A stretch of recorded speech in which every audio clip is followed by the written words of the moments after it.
Could you please introduce yourself? My name is Grant Madsen. I'm an assistant professor of history at Brigham Young University. And Dr. Madsen, can you tell our viewers what brought you to the Marshall Foundation to do research today?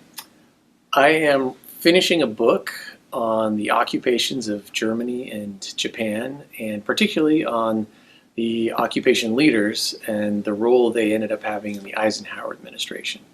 And to get at what they had done and what they were thinking in the various occupations, it made sense to come here because a lot of the people I'm looking at were either closely tied to Marshall or have left their papers here. Okay. And can you talk about anything particularly interesting you found in the research you did here? Yeah, I found a bunch of interesting things, even though I was only here for a couple of days. There's one oral interview with a guy named Lucius Clay that I have been searching for several years and thought that it might be here somewhere in the library. And with a little effort and some help from the good archivists here, I was able to track that down. And in particular, I was interested because one of the things that I focus on in the book is the various ways occupation officials understood the term democracy. And it turns out that what I thought was maybe a kind of incoherence to American policy was actually just disagreement. And in this particular oral interview, Clay talked about how he and Marshall and a handful of other important figures spent the whole day one day arguing over what exactly the United States position was on the question of democracy prior to negotiating with the Soviet Union and former allies, England and France, in the war.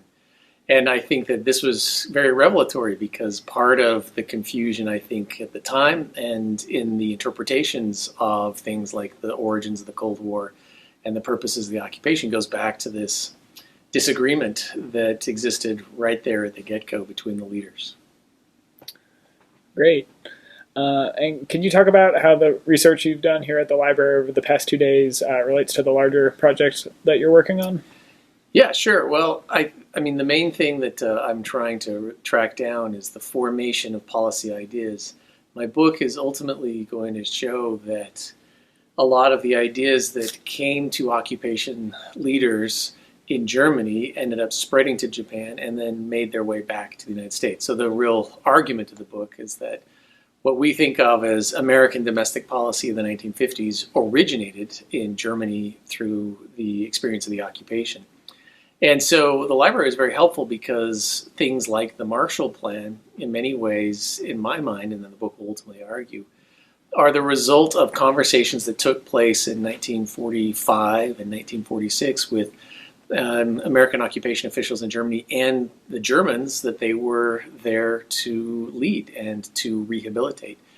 And so the idea of integrating the economies of Europe, but most important for my purposes, stabilizing the currency in Germany, trying to encourage the British, the French, the other European countries to stabilize their currencies. The whole framework for that the Marshall Plan was embedded in was really an innovation that had been discussed by Europeans for a long time, and Americans sort of stumbled onto and then were able to implement through things like the Marshall Plan, through things like the various other trade agreements and currency agreements that followed World War II.